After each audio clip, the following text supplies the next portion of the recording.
Vous allez bien? Vous avez l'air en pleine forme. Je vous entendais chanter de tout cœur. Est-ce qu'il y en a qui sont pas en forme ce matin? On va régler ça tout de suite. C'est bon, parfait. OK. Bon, j'avais des petits exercices pour vous ce matin pour vous réchauffer. Yes, je suis vraiment contente. C'est un privilège pour moi d'être ici ce matin et de prêcher devant Madame Nathalie. Non, c'est pas vrai, je vais pas te mettre sur le spot. Devant Pasteur, Madame la Pasteur sur TikTok. Vous irez la suivre. Vlog. Non, c'est un privilège, en fait, pour moi d'être là. Oui, parce que Nathalie est là, mais aussi parce que c'est ici que j'ai prêché pour la première fois. Bien, première fois, officiellement, pas dans un groupe de jeunes, mais devant une église. C'est ici que j'ai stressé pour la première fois. Et je vous rassure, j'ai exactement le même stress que la première fois. Donc ça ne change pas. Merci Seigneur. Pour ceux qui ne me connaissent pas, mon nom est Pascal Archambault, vous m'avez bien présenté. La fille de M. Archambault, de M. Pierre Archambault. On peut l'applaudir. On l'applaudit. Elle fait une bonne job ce matin. Merci, papa, de ta fidélité à la louange comme ça chaque dimanche. Ben pas chaque dimanche, mais je sais que tu fais beaucoup de dimanches. Donc, merci. Puis, voilà. La pomme n'est pas tombée loin de l'arbre. J'aime beaucoup la louange aussi. Vous savez, il y en a qui m'ont dit ce matin, tu viens-tu faire la louange avec nous ce matin? Je fais, non, je viens prêcher. Quoi? Oui, des fois, j'apporte aussi la parole de Dieu.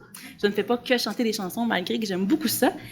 Je suis la fille de Pierre. Je fais un petit résumé de qui je suis, de qu'est-ce que je fais. Pourquoi? Parce que je sais qu'il y en a beaucoup ici qui sont là depuis ma première prêche. Qui était là, peut-être pas à ma première prêche, mais depuis. Ah ouais, c'est ça. Non, ouais, c'est ça. Levez votre main. C'est ça. Ça rajeunit personne. Ça fait une dizaine d'années à peu près. Je fais un petit résumé pour aussi vous remercier parce que je sais qu'il y a beaucoup de gens ici à l'église qui prient pour moi, qui m'aident aussi, des fois financièrement aussi. Je sais qu'il y a beaucoup de support dans cette église. Je trouve que Varennes, c'est une église de support. Vous supportez même Pierre et Marielle Paradis, je sais qu'ils sont missionnaires ici. Vous supportez, c'est génial. Et je le sens, ce support-là. À chaque fois que je viens ici, je sens que vos prières sont sincères, que vos encouragements sont sincères, que vos sourires sont sincères. Donc, je vais vous faire un petit résumé un peu de qu'est-ce qui se passe en ce moment dans la province du Québec. Vous êtes prêts? Parce qu'il s'en passe des choses. Il s'en passe des choses au Québec, Nathalie, hein? Je sais qu'à ton église, il se passe des choses. Il y a des jeunes qui se convertissent à Dieu. Je sais qu'il y a eu 3 jeunes qui sont arrivés à votre église, qui ont voulu se faire baptiser, comme ça, random. Alléluia. On applaudit. Le Seigneur est bon. J'ai arrêté de faire référence à toi, Nathalie. C'est juste parce que t'es là puis je te spot. Mais c'est bon, c'est fini. Je vais beaucoup vous faire applaudir ce matin. Moi, je suis déjà, je vais vous dire qui je suis. Je suis une leader jeunesse. Je m'occupe d'un groupe de jeunes à l'église de Gatineau et un groupe de jeunes adultes. Et je me promène au travers de la province pour parler à nos ados, parler à nos jeunes entre 12 et des fois 30 ans. Parce que des fois, j'ai des leaders qui viennent me voir aussi. Et mon but, c'est de faire applaudir le plus de gens possible, le plus souvent possible. Mais aussi de leur partager l'Évangile, de leur partager qui est Dieu. Et de leur présenter Dieu. Le présenter Dieu dans toute sa splendeur, dans toute sa sainteté, dans toute la simplicité profonde qu'il est. Est-ce que ça fait du sens ce que je dis ce matin? Donc, j'ai eu la chance de faire quelques retraites jeunesse cette année. J'aimerais tellement en faire plus, j'ai dû en refuser. Donc, je suis triste parce que j'ai aussi un groupe de jeunes à m'occuper à Gatineau. Et je peux vous dire que juste cette année, il y a une dizaine de jeunes environ qui ont donné leur vie à Dieu de manière significative, qui ont décidé d'avancer. Je reçois des messages de pasteurs de Québec, de Lac-Mégantic, de Montréal, qui me disent, j'ai des jeunes qui se sont fait baptiser puis qui ont nommé exactement le moment où t'es venu cette fin de semaine-là, qu'ils ont décidé de donner leur vie, de consacrer leur vie à Jésus. Et ça, on peut se dire, ouais, mais c'est des ados élevés dans l'église, c'est normal, à un moment donné, il y a vraiment un réveil qui se passe en ce moment avec la jeunesse, puis il suffit d'ouvrir un petit peu les yeux pour voir qu'est-ce qui se passe en ce moment. Je sais pas si vous avez j'ai pas pu y aller parce que je préparais le message de ce matin, mais il y avait la marche pour Jésus à Montréal. Je sais pas si vous l'avez vu. C'était rempli de jeunes. En ce moment, il y a des YouTubers qui ont des milliers de vues, qui avaient une vie de débauche, qui du jour au lendemain se convertissent au christianisme, puis qui partagent ça sur les réseaux sociaux, et ces mêmes millions de vues, de vues, ils les voient maintenant avoir une vie changée, devenir chrétiens. Il y a un réveil qui se passe en ce moment auprès de la jeunesse. Les jeunes, en ce moment, se posent des questions que moi-même, je n'osais même pas poser à mes leaders quand j'étais à la jeunesse.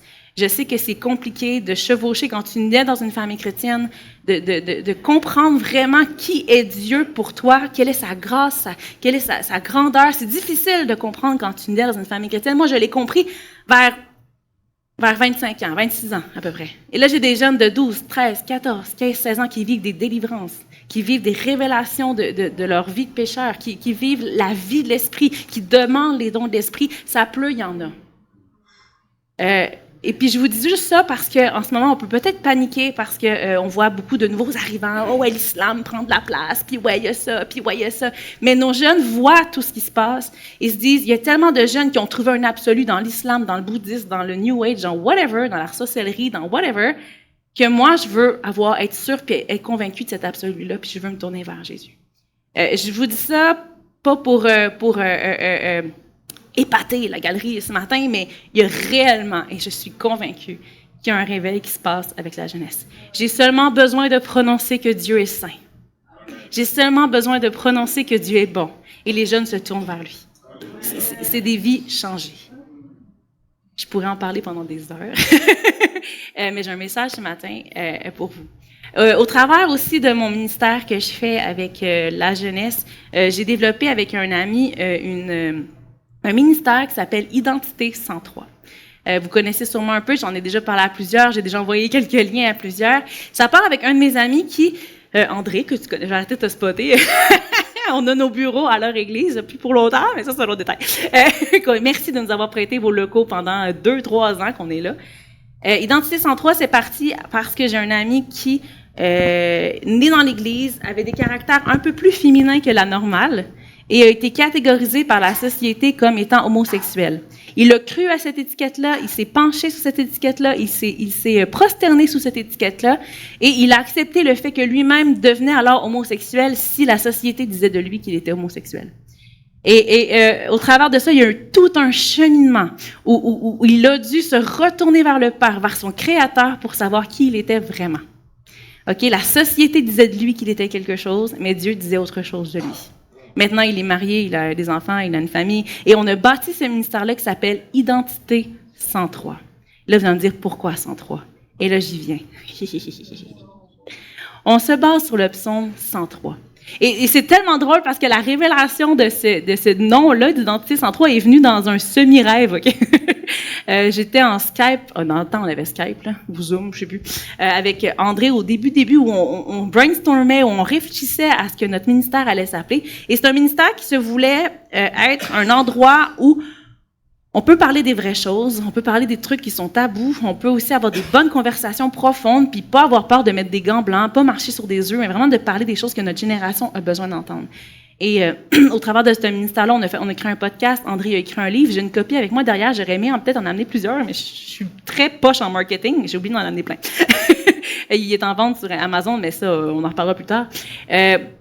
On a même fait une formation pour les enfants. Donc, il y a plein de trucs au niveau de l'identité. Et je reviens à 103. Pourquoi 103? On était en train de parler dans notre Skype et puis André voyait dans son rêve un puis un rond. et là, on était comme, on réfléchissait, puis on priait, puis on était comme, c'est un chiffre. Lui, il y a un autre chiffre à côté, mais je sais pas c'est quoi. C'était comme flou. Et là, tout de suite, dans mon cœur, je dis, soyons comme toute bonne personne qui développe un nom d'entreprise et allons tout de suite dans les psaumes. Et j'ai été voir dans les psaumes. Et je suis tombée sur le psaume 103. J'ai fait, c'est un 0, puis peut-être il y avait quelque chose à côté de flou dans ton rêve, mais on va aller lire le psaume 103 ensemble. Et j'ai réalisé, on le réalisait les deux en lisant, la mâchoire nous est tombée. Et c'est pas nécessairement évident ce que je vais vous dire, mais c'est à force de réflexion que vous allez... Ça va le micro? Je suis comme en mode... il me semble qu'il est dans mon nez. Bon. J'étais en mode, la mâchoire nous est un peu tombée, là, puis on lisait le psaume 103, puis on disait à quel point c'est un psaume qui définit réellement qui nous sommes en tant qu'enfants de Dieu. Et on se disait, dans la manière dont on percevait l'identité en Christ, que ce psaume-là était la meilleure représentation de ce qu'on voulait vivre, nous, en tant qu'enfants de Dieu. OK? Donc, ce matin, on va lire ensemble ce psaume-là et on va l'étudier ensemble. Ça vous va? Yes. Déjà, à la base, ce qu'il faut comprendre, c'est que c'est un psaume qui rend hommage à la grâce et à la bonté et la puissance de Dieu. C'est un psaume qui a été écrit par David et qui parle du peuple d'Israël. C'est un psaume qui a été écrit après avoir eu que le peuple a été, il a fait des conneries. Hein? Vous savez, le peuple d'Israël, des fois, il fait des conneries. Hein? Des fois, nous aussi, on fait des conneries. Voilà. Donc, le peuple se repent et Dieu fait grâce au peuple d'Israël. Et là, David écrit le psaume 103. Ce que je vous propose, c'est qu'on va tous le lire ensemble ce matin, déjà d'avance, et on va se promener au travers le psaume pendant cette prêche. Ça vous va? Vous êtes réveillés? Yes! Yes, non, je vois vous. Non, c'est correct. Des fois, je fais souvent ça, je check, parce que moi, mes ados, des fois, ils dorment. Et le vendredi soir, là, ils sont fatigués, on leur se met dans le corps, je leur en veux pas. Des fois, on prend des photos à côté d'eux pendant qu'ils dorment, on leur lance des trucs, c'est super. Je ferai pas ça ce matin. Si vous dormez, on fera pas ça, OK? C'est bon? Alors, on va parler de mon identité au travers du psaume 103. Eh belle image, hein? Vous allez comprendre pourquoi j'ai choisi cette image-là plus tard. On va le lire ensemble. Là, je suis désolée, ma voix, ce matin, elle a décidé de... OK? On y va. Donc, verset 1, psaume 103, tu peux le mettre. De David, mon âme bénit l'Éternel. Que tout ce qui est en moi bénisse son saint nom. Mon âme bénit l'Éternel et n'oublie aucun de ses bienfaits. Vous êtes bon? C'est lui qui pardonne toutes tes iniquités, qui guérit toutes tes maladies. Wow! Lui qui te livre ta vie de ta... Mon dos là, vous mélangez parce qu'on parle tout en même temps. C'est pas grave, continue. Qui te couronne de bonté et de miséricorde. C'est lui qui rassasie de bien ta vieillesse, qui te fait rajeunir comme un lait. Amen, amen. Qui veut rajeunir ici ce matin? Yeah, OK. L'Éternel fait justice. Il fait droit à tous les opprimés. Il a manifesté ses voies à Moïse, ses œuvres aux enfants d'Israël. L'Éternel est miséricordieux, il est compatissant, lent à la colère, riche en bonté. Il ne conteste pas sans cesse, il ne garde pas sa colère à toujours. Verset 10. Il ne nous traite pas selon nos péchés, il ne nous punit pas selon nos iniquités, mais autant les cieux sont élevés au-dessus de la terre, autant sa bonté est grande pour ceux qui le craignent. Autant l'Orient est éloigné de l'Occident, autant il nous... Transgression. Comme un père a compassion de ses enfants, l'Éternel a compassion de ceux qui le craignent. Car il sait de quoi nous sommes formés, il se souvient en nous sommes poussière. L'homme, ses jours sont comme l'herbe, il fleurit comme la fleur des champs. Lorsqu'un vent passe sur elle, elle n'est plus, et le lieu qu'elle occupait ne la reconnaît plus. Mais la bonté de l'Éternel dure à jamais pour ceux qui le craignent, et sa miséricorde pour les enfants de leurs enfants. Pour ceux qui gardent son alliance, ils se souviennent de ses commandements afin de les accomplir. L'Éternel a établi son trône dans les cieux, et son règne domine sur toutes choses. Bénissez l'Éternel, vous ses anges, qui êtes puissants en force et qui exécutez ses ordres en obéissant à la voix de sa parole. Bénissez l'Éternel, vous toutes ses armées, qui êtes aux serviteurs et qui faites sa volonté. Bénissez l'Éternel, vous toutes ses œuvres dans tous les lieux de sa domination. Mon âme bénit. Amen. On applaudit l'Éternel. Amen. On va y revenir au psaume 103, inquiétez-vous pas. Mais ma question, que je me disais, pourquoi je viendrais parler de l'identité à des gens ici qui sont... Je suis habituée d'en parler avec des ados, avec des enfants, avec des jeunes. On est un peu... Quand on est ado, vous vous souvenez de votre période d'ado. Il y en a qui ont l'air un peu plus jeunes que d'autres ici, là, peut-être.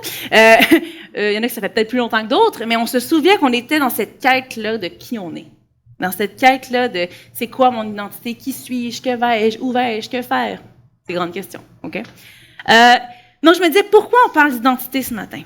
Eh bien, j'ai envie de vous dire que peu importe notre âge, peu importe notre statut, peu importe notre maturité chrétienne, que ça fasse 10 minutes que tu sois sauvé, que ça fasse 356 ans que tu es sauvé. OK? Ouais, non, ça se peut pas. Peu importe. Dans les extrêmes, peu importe, nous devons toujours et ce, à chaque jour, nous resoumettre à l'identité que Jésus nous donne par la croix. Amen. Tous les jours.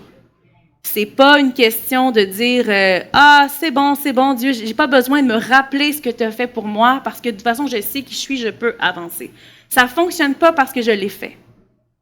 OK? Ça fonctionne pas. Je l'ai essayé, essayez-le pas. OK? De continuer à marcher dans la vie en disant c'est bon, Dieu m'a sauvé. C'est vrai. Alléluia. Dieu nous a sauvés une fois pour toutes. Il y a un seul sacrifice qui a été fait, c'est Jésus qui l'a fait. Par contre, si je marche en ne regardant pas ce que Jésus a fait pour moi et que je pense que je suis OK et que je continue à avancer dans la vie, alors je suis en train de me soumettre à une autre identité qui n'est pas celle que Jésus a pour moi. Et c'est là la différence. Dieu, lui, ne change pas. Son sacrifice est fait. Jésus va nous aimer de la même manière. Peu importe nos choix, peu importe ce qu'on fait, Dieu nous aime par Jésus. Amen? Vous êtes d'accord avec ça? Amen. Parfait. Maintenant, nous avons ce choix-là, parce que Jésus nous aime justement, nous avons ce choix-là de nous soumettre constamment à l'identité que Jésus a pour nous ou de se soumettre à l'identité qu'on se crée par nos propres désirs ou par le monde autour de nous. OK? Donc, c'est pour ça que je pense... OK, c'est bon? Donc, c'est pour ça que je pense que c'est important. Et ça ne sera pas nouveau ce matin, du moins j'espère. Si c'est nouveau pour toi, amen, on va pouvoir prier ensemble après, il n'y a pas de stress. Mais si ce n'est pas nouveau pour toi, je veux que ça soit un rappel, une petite cloche d'alarme, comme une notification sur notre téléphone qui nous dit « Oh, qui suis-je? Qui suis-je en Jésus? » Et c'est pas dans le sens de douter constamment je veux dire, moi, je suis consciente de mon identité. Je doute pas tous les jours de que je suis un enfant de Dieu, que je suis adopté de Dieu. Mais, des fois, on a tendance à glisser vers ce que nous, on construit et pas ce que Jésus veut pour nous. D'accord? Alors, c'est ça, on le comprend, en fait, le fait que nous sommes adoptés, ça, on le comprend de manière théorique souvent. On l'a appris, ceux qui lisent leurs paroles, ceux qui lisent la Bible, ceux qui viennent à l'Église, on le comprend de manière théorique. Mais comment au quotidien je peux marcher dans mon identité d'enfant de Dieu? OK? Déjà, j'aime beaucoup les définitions. OK? Ceux qui savent pas, vous savez pas. Ceux qui savent, j'aime beaucoup les définitions. Alors, on va commencer déjà avec une première définition, qui est déjà la définition de qu'est-ce que l'identité, selon notre bon vieux dictionnaire Larousse. Qui a encore des dictionnaires à la maison? Moi, je vais sur Google. Certains demandent à ChatGPT, mais il ne faut pas trop faire ça. Google. Je check. Dans le cours, tu me dis de pas faire ça. Alors, définition de l'identité selon notre cher Larousse. C'est un caractère permanent et fondamental de quelqu'un, d'un groupe qui fait son individualité ou sa singularité. Et j'aimerais mettre l'emphase ici sur permanent et fondamental.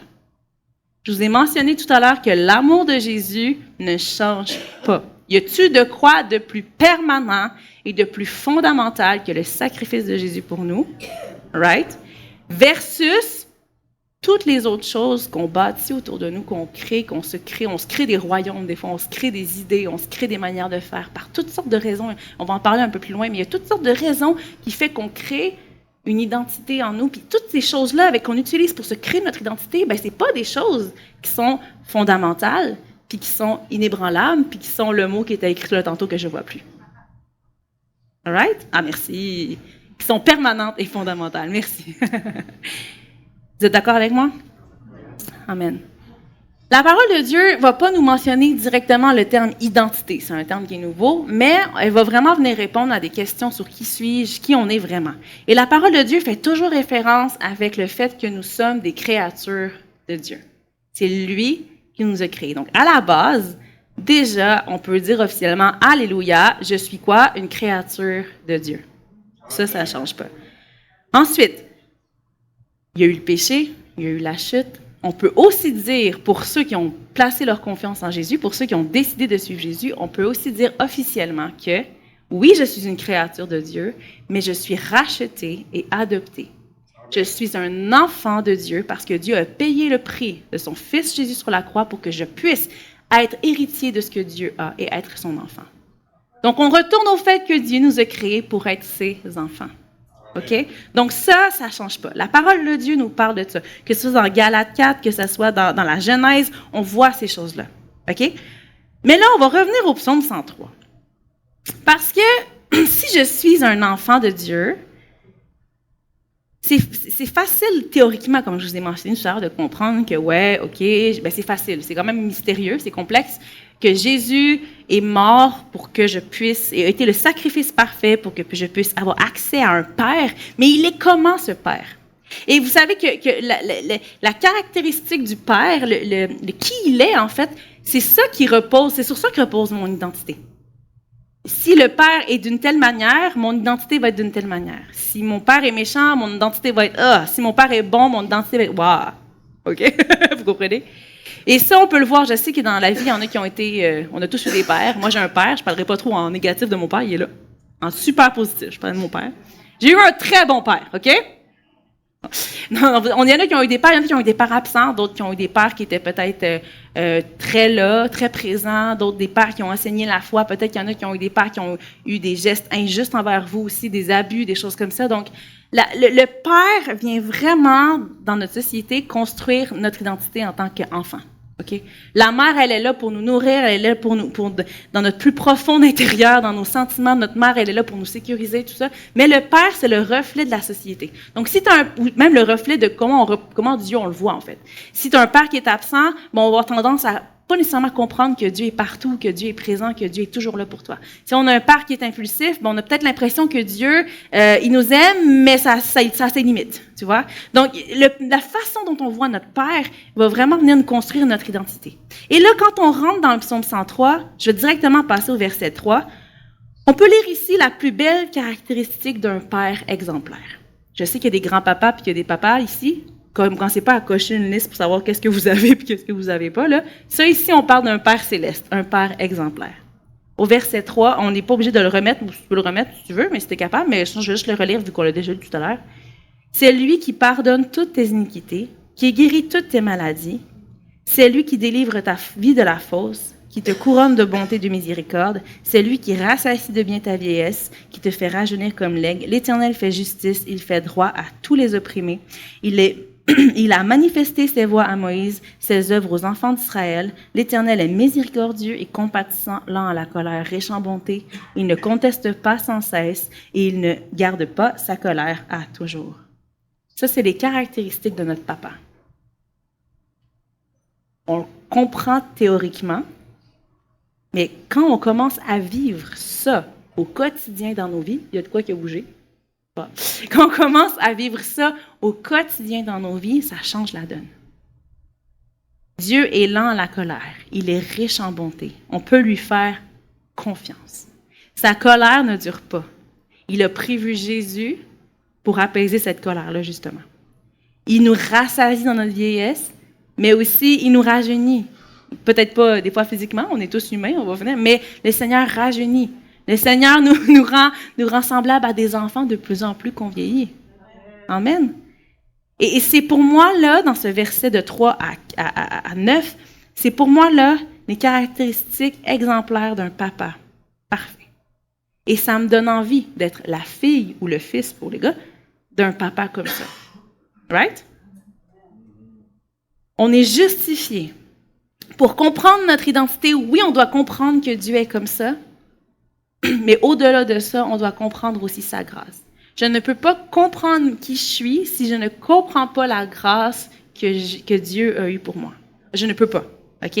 Et on va plus loin dans le psaume 103 qui dit du verset 10 à 12, il ne nous traite pas selon notre péché, il ne nous punit pas selon nos iniquités, mais autant les cieux sont élevés au-dessus de la terre, autant sa bonté est grande pour ceux qui le craignent. Autant l'Orient est éloigné de l'Occident, autant il éloigne de nous nos transgressions. C'est quoi la grâce de Dieu? Concrètement, on la comprend peut-être théoriquement, mais quand je marche au quotidien, c'est quoi ça, la grâce de Dieu pour ma vie, au quotidien? C'est d'être capable de retourner vers le Père.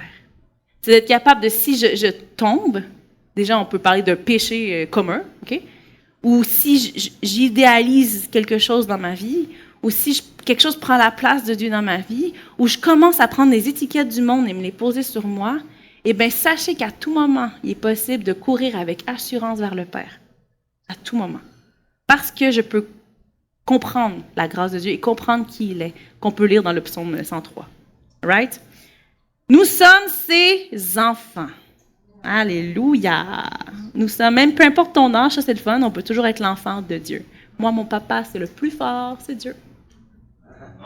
Amen. On est les enfants de Dieu. Ça, c'est une joie incroyable. Et ça, c'est beau. C'est ça la grâce. On est ses enfants. Comme un père a compassion de ses enfants, qui est dit au verset 13, l'Éternel a compassion de ceux qui le craignent. C'est ça qui est beau, en fait, c'est que, je mentionnais de plus on vieillit, plus Dieu nous donne un cœur d'enfant, c'est que quand on vieillit, on a deux options. Okay? Plus on vieillit, je parle de vieillir de 12 à 14 ans, et ça peut être aussi de 60 à 90. Okay? Je parle que quand on vieillit en général, okay? On peut bâtir notre vie de deux façons.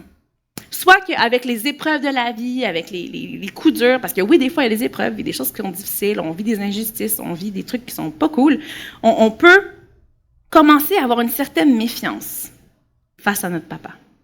Une certaine méfiance face à la foi, une certaine méfiance face à, oui, Dieu est bon, mais pour le moment, je vis ça. Oui, Dieu est bon, en tout temps, alléluia, je le lis, je le confesse de ma bouche, alléluia, mais pas dans tous les aspects nécessairement. Mon père a parlé de doute tout à l'heure pendant la louange, puis des fois, doute, ça peut nous sembler un grand mot, puis dire, ah non, moi, j'ai pas de doute, c'est comme ça va, je sais qui je suis, alléluia. Mais des fois, notre marche au quotidien nous montre qu'on ne fait pas tout à fait 100% confiance en Jésus. Parce que si c'était le cas, croyez-moi, le réveil arriverait beaucoup plus vite que ça. Des fois, on ne vit pas concrètement notre identité en Jésus. Et puis, on va préférer, on va préférer se créer une petite méfiance, un petit regard de « ouais, mais je vais attendre avant d'aller voir, puis peut-être que… » Mais au contraire, le Seigneur, lui, nous dit que plus on vieillit, en fait, plus on mature dans la foi. C'est ça qui est beau avec le paradoxe de Jésus, là, c'est incroyable. C'est que plus on mature dans la foi, plus on réalise qu'on n'a pas le choix de dépendre de Dieu comme un enfant. Des fois, on commence au début de notre vie chrétienne, on est comme un enfant dans le sens où est-ce qu'on comprend pas tout, on boit du lait, on est comme, c'est quoi Jésus, je comprends pas trop, mais je veux comprendre, mais j'ai de la difficulté. Et là, tu réalises que quand tu es nouveau dans la foi, tu es un peu comme, on appelle ça des bébés spirituels, c'est le terme qu'on utilise. T'sais. Plus on grandit, plus on mature, puis on a l'impression que plus on mature, plus on va être capable de prendre des bonnes décisions, d'être sage, de se fier sur notre sagesse, se fier sur notre intelligence, se fier sur notre expérience. Mais ça fait le contraire en réalité. Plus on se rapproche de Dieu, plus on devrait arrêter de se fier sur notre expérience puis se fier sur notre sagesse, mais continuer à dépendre davantage de Dieu. Et ça fait toute la différence dans notre identité d'enfant de Dieu. J'en connais ici, je pourrais en nommer plein, je ne dirai pas qui, parce que je vais commencer à faire des jaloux, mais je sais qu'il y en a ici qui, plus ils vieillissent, plus ils deviennent des enfants, puis ils ont le foi d'enfant qui est là, qui est forte. Pas parce qu'ils sont naïfs, pas parce qu'ils ne sont pas intelligents, pas parce qu'ils ne sont pas sages, pas parce qu'ils n'ont pas d'expérience, mais parce que justement ils sont sages et qu'ils ont de l'expérience, qu'ils décident de dépendre un peu plus de Dieu. Right?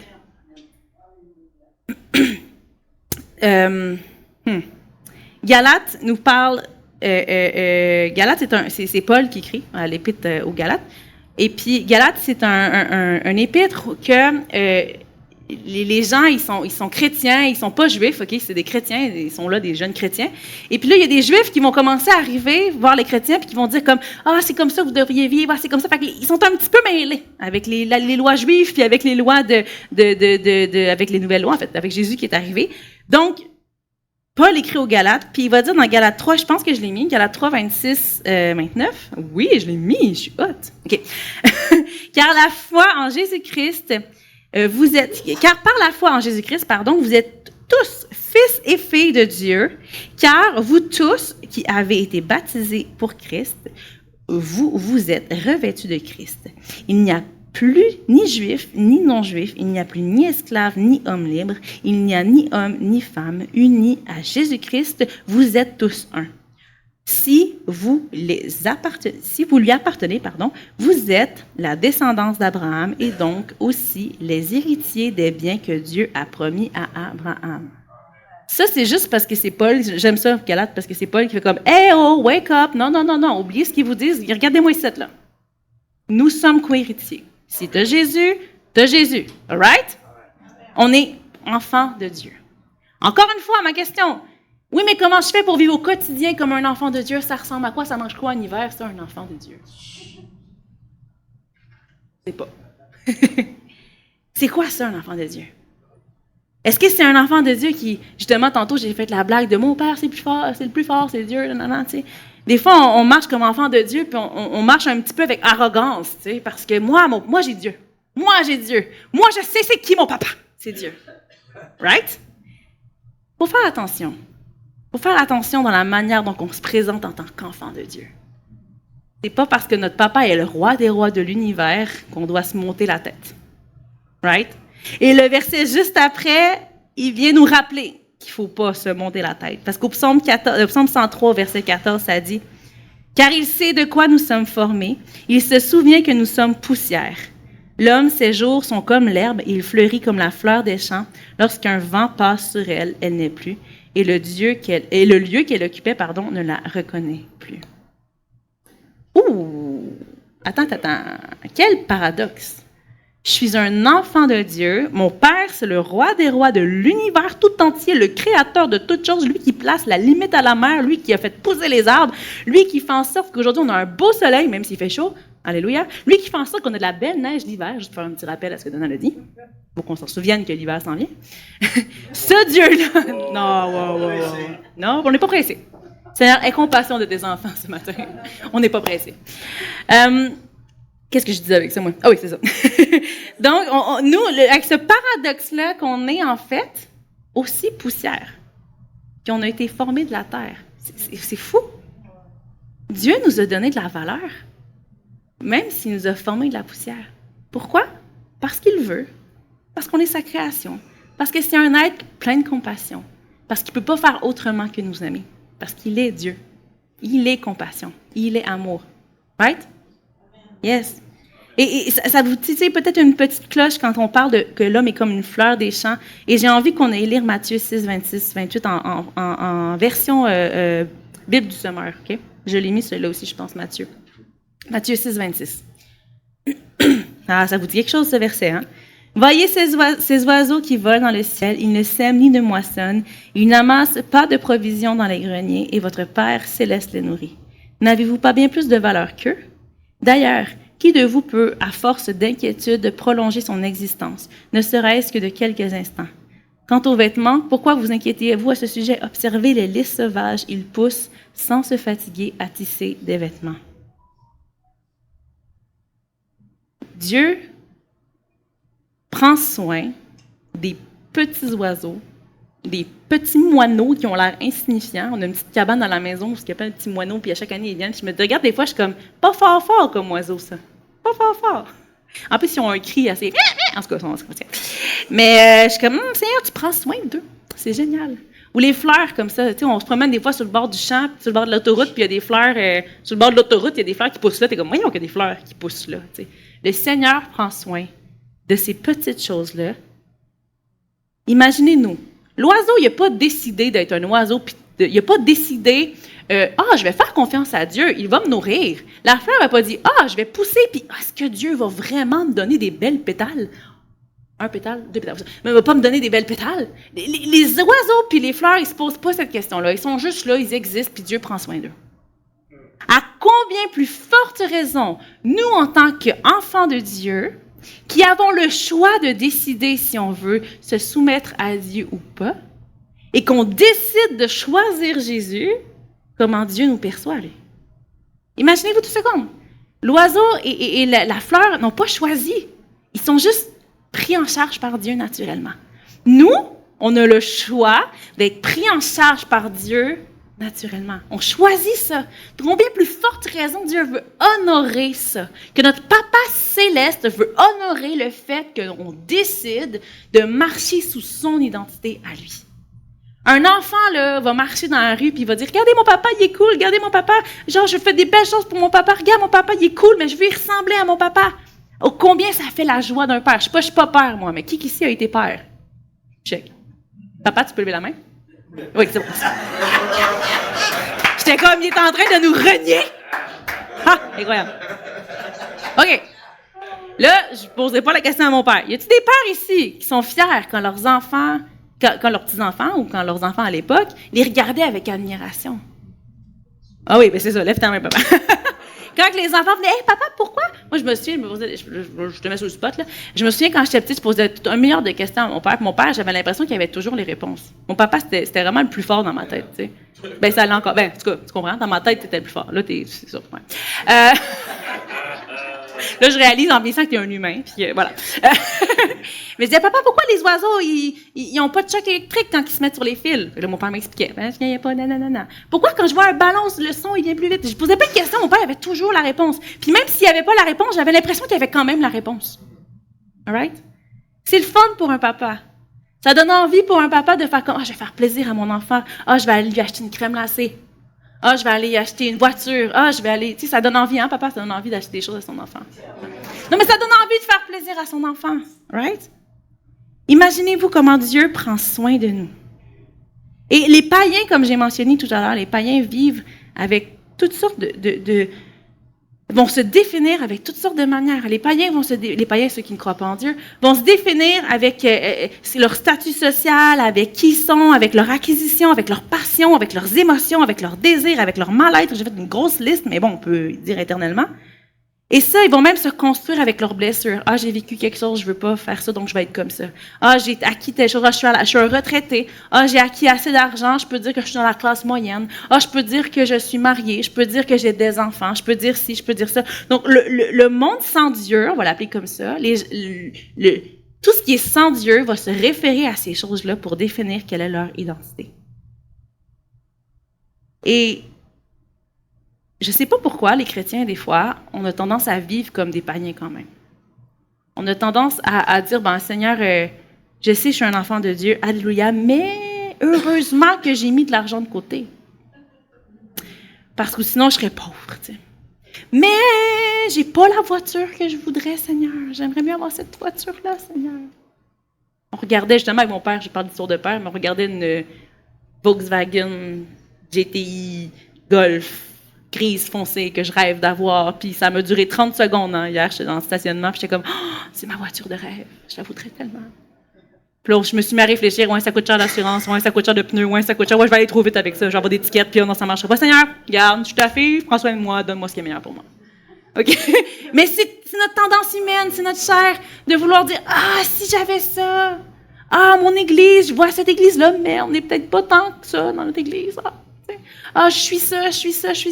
Et si on nous faisait juste comme, waouh, oui, ça, merci Seigneur, Dieu nous donne des choses ici sur la terre. Oui, il nous donne la sagesse d'acquérir des richesses, d'acquérir des choses. Mais nous sommes avant tout des enfants de Dieu, dépendants de ce que Dieu veut bien nous donner pour notre bien, parce qu'il connaît toutes choses. Ouais.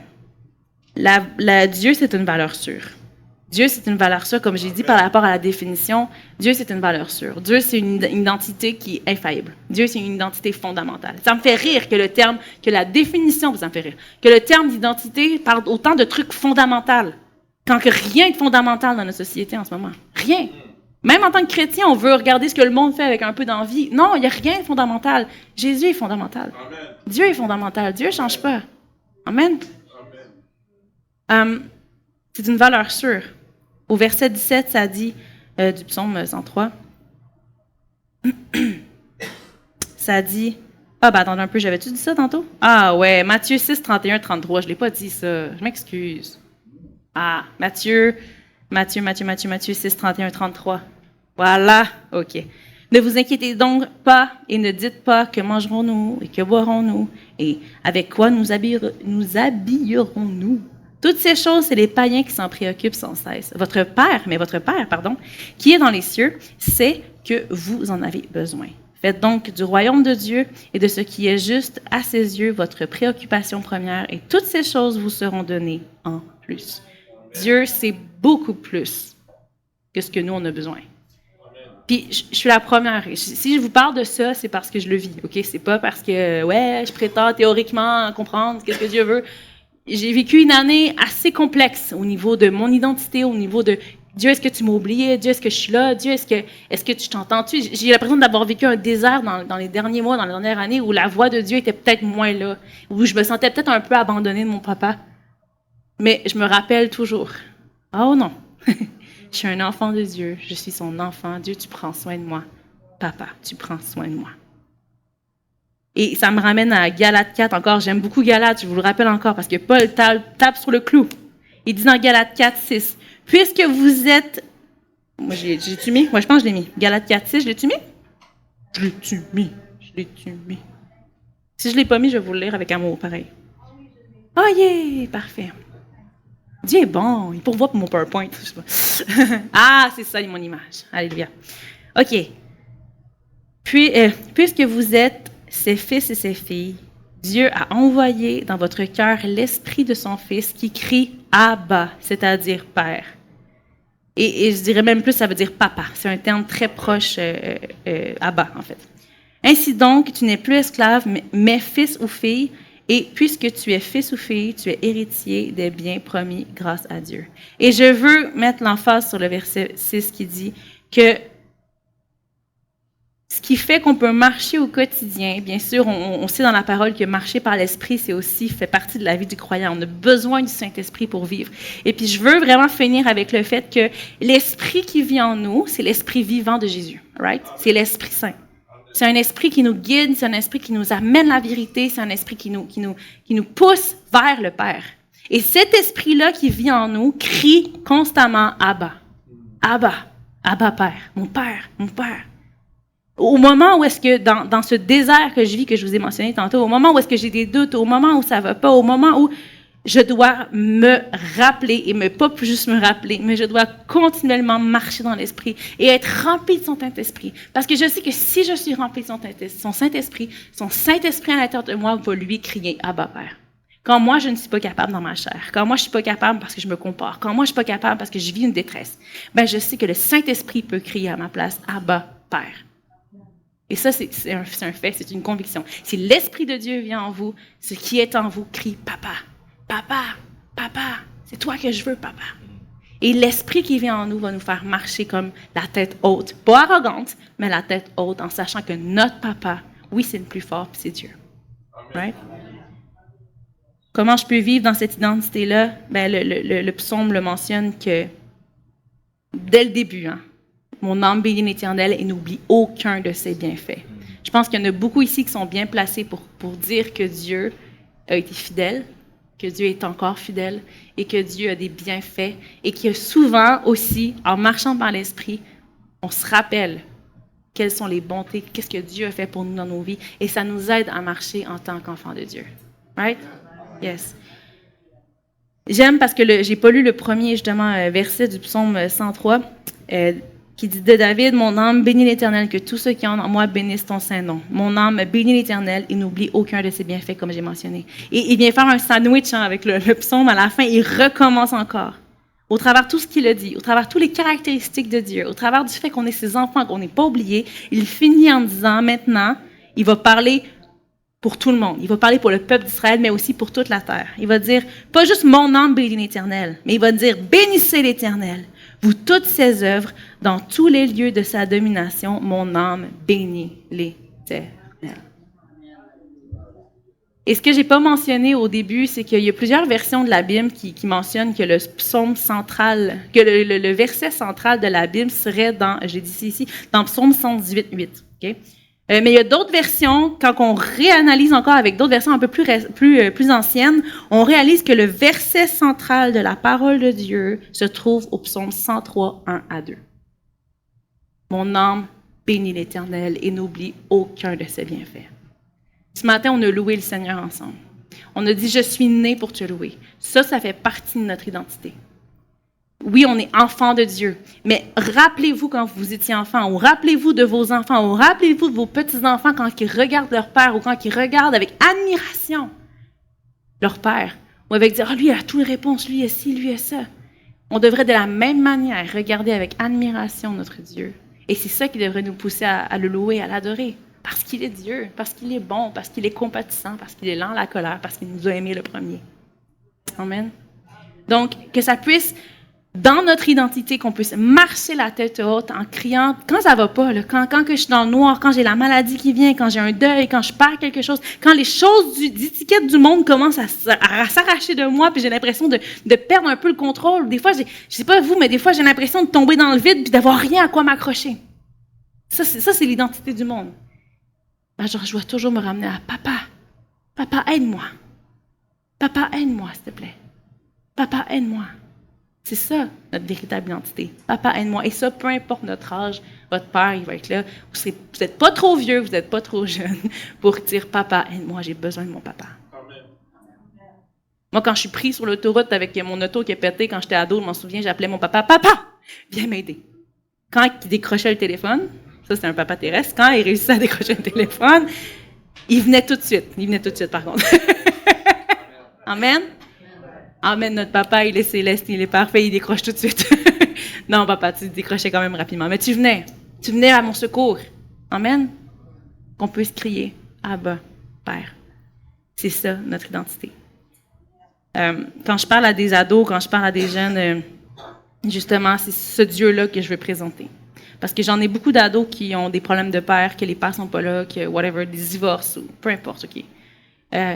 C'est ce Dieu-là que je veux présenter. Et c'est ce Dieu-là qu'on doit présenter. Amen. Pas juste dire, regardez, mon papa, il est fort. Mais regarde, mon papa, il veut t'adopter aussi. Tu veux-tu être aimé, toi aussi?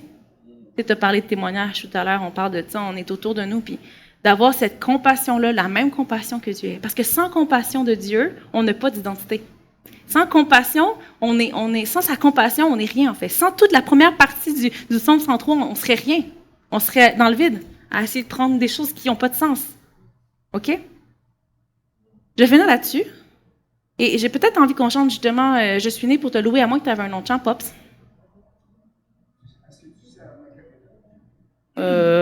Boboy. Ouais. Non, viens avec moi. Ben oui.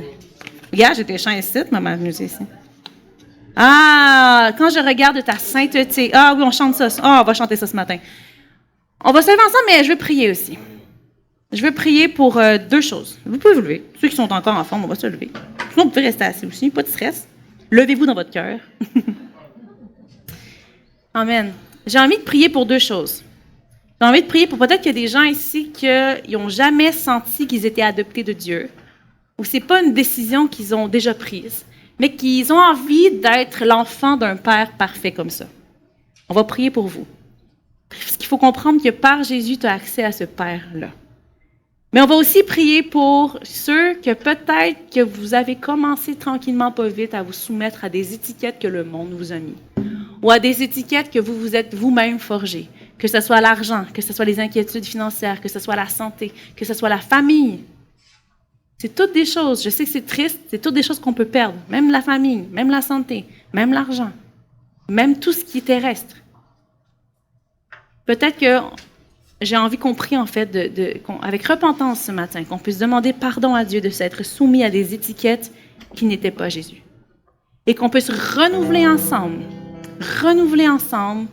ce pourquoi nous sommes sauvés. Renouveler ensemble notre adoption. Et nous sommes adoptés, nous sommes faits, mais qu'on puisse renouveler dans nos pensées le fait que nous sommes adoptés. Et j'ai envie que je rapidement lire Jean 3,16 pour qu'on s'en rappelle, parce que vous le savez, mais je vais le lire dans une version Summer. OK? Parce que j'aime beaucoup cette version. Dans Jean 3,16, 17, que vous connaissez, mais la version Summer est différente. Oui, Dieu a tant aimé le monde qu'il a donné son Fils unique pour tous ceux qui placent leur confiance en lui. Tous ceux qui placent leur confiance en lui échappent à la perdition et qu'ils aient la vie éternelle. En effet, Dieu n'a pas envoyé son Fils dans le monde pour condamner le monde, mais pour que celui-ci soit sauvé. J'aime beaucoup cette version parce qu'elle parle de... C'est pas juste ceux qui croient en Dieu. C'est ceux qui placent leur confiance en Dieu. Comme un enfant a confiance à son Père qui est parfait, qui ne va pas abandonner. Notre identité ce matin, elle est là. Dans la confiance qu'on place en notre papa. Et on peut marcher la tête haute parce que oui, notre papa, c'est Dieu. Oui, on peut lui demander. Oui, on peut lui supplier. Oui, on peut venir vers lui dans la détresse. On peut se courir vers notre papa, comme le fils prodigue a couru, comme le père a couru et que les deux couraient ensemble pour s'attraper. Le Seigneur, il dit que si on place notre confiance en lui, on aura la vie éternelle. Et on a accès à tout ce qu'il y a de bon dans la vie éternelle. Déjà sur cette terre, si tu places ta confiance en Dieu, ce qui est merveilleux, ce qui est incroyable, c'est que tu peux déjà goûter à toutes les richesses et à tout l'héritage que Dieu avait prévu pour Abraham, mais que maintenant il a pour nous. La liberté, la guérison, la paix profonde, la joie profonde, toutes ces choses qu'on retrouve dans le royaume. Le Seigneur veut déjà nous donner une partie de son héritage ici sur la terre. C'est pour cette raison-là qu'on doit marcher la tête haute, comme enfant de Dieu, sans inquiétude, dans une paix profonde, dans une joie profonde. Puis quand c'est difficile, puis quand on n'a plus la joie, puis quand on n'a plus la paix, puis quand on commence à avoir peur, pour retourner vers notre Seigneur, puis dire, Seigneur, je veux retourner à la croix. Chaque jour, retourner à mon identité. Chaque jour, retourner à qui je suis. Je suis un enfant de Dieu. Dieu, tu es dans la colère, riche en bonté et grand en grâce. Amen. On va chanter ce chant. Je vais chanter avec mon papa, vu que j'ai le micro. Et je vais prier juste au milieu du chant, puis je veux qu'on rechante ensemble encore après. Amen. Quand je regarde ta sainteté. Quand je regarde ta sainteté et quand je contemple ta bonté, les choses qui m'entourent ne valent plus rien pour moi. Je découvre la joie de te chanter, de déposer ma vie à tes pieds. Il n'y a que toi qui importe pour moi. Je veux t'adorer.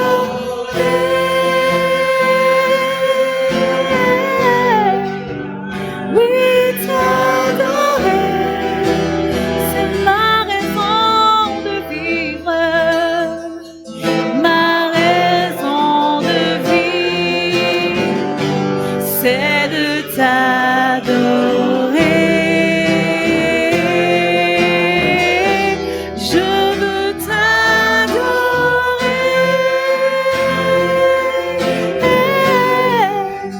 Oui, t'adorer.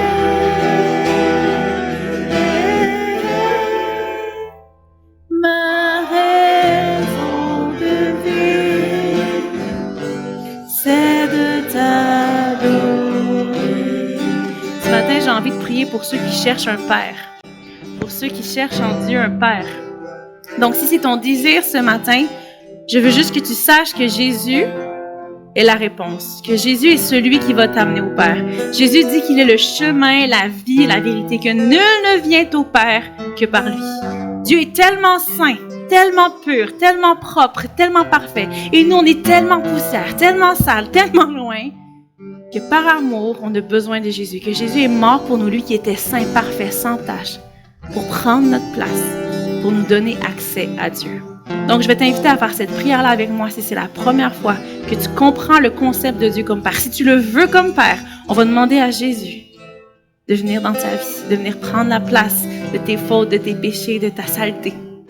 Donc, tu peux répéter dans ton cœur avec moi cette prière. Seigneur Jésus, premièrement, je te demande pardon. Je sais que je suis sale, que je suis plein de péchés, mais j'ai quand même envie d'aller au Père.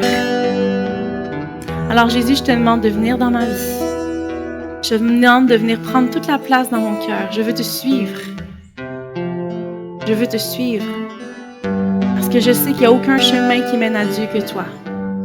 Que toi seul peux me rendre pur. Merci Jésus pour ton sacrifice. Dieu, je veux être ton enfant par Jésus. Dieu, je veux comprendre qui tu es. Dieu, je veux comprendre quel est le caractère de ce Père parfait, de ce Père exemplaire. Merci Seigneur de ce que tu vas faire dans ma vie à partir de maintenant. Amen. Je veux aussi prier pour ceux qui veulent renouveler leur identité d'enfant de Dieu. Peut-être que vous l'avez un peu oublié avec le temps, peut-être que ça fait longtemps, peut-être que vous vous êtes jamais même reposé la question depuis que vous avez donné votre vie à Dieu. J'ai envie de prier pour vous. Seigneur, je te prie pour chaque personne ici. Chaque personne ici que, oui, peut-être a des doutes, mais chaque personne aussi ici qui a des peurs. Chaque personne ici qui a des craintes face à la santé, face aux finances, face aux relations, face à la famille. Seigneur, je te prie pour chacune de ces personnes, qu'elles soient capables, chacune chez elles, chacune dans leur temps seul avec toi, qu'elles soient capables de crier « Abba, Père ». Papa, j'ai besoin de toi. Papa, j'ai besoin de toi. Ta paix, ta joie, j'ai besoin de toi. J'ai rien besoin d'autre que de toi parce que je suis ton enfant. Seigneur, je te prie pour chacune de ces personnes qui se soumettent à des identités même de blessures. Il y a des gens ici qui vivent sous des blessures depuis tellement longtemps et ça les identifie maintenant. Ces blessures-là font partie de vous. Seigneur, on te demande pardon pour ces blessures. On te demande pardon de se soumettre à ces étiquettes. On te demande pardon de se soumettre à ces blessures. Et on veut prendre ces blessures-là, on veut prendre ces étiquettes-là et les jeter au pied de la croix maintenant dans le nom de Jésus. Maintenant dans le nom de Jésus. Si tu as eu un papa qui a été injuste envers toi, si tu as vécu des blessures dans ton enfance qui sont encore là, tu penses que c'est réglé, mais c'est encore là. Seigneur, dans le nom de Jésus, on prend ces blessures-là, on te demande pardon de s'y être soumis et on les jette au pied de la croix maintenant. Et Seigneur, qu'on puisse être rempli par ton Saint-Esprit, rempli par ta vie, rempli par ton Saint-Esprit qui crie « Abba, Père ». Et qu'il n'y a aucune de ces étiquettes-là qui puisse nous retenir de courir vers notre Père. Nous sommes tes enfants. Nous sommes tes enfants. Et nous voulons vivre comme tes enfants. C'est dans le nom puissant de Jésus qu'on a tous prié ensemble. Amen. Amen, amen, amen, amen.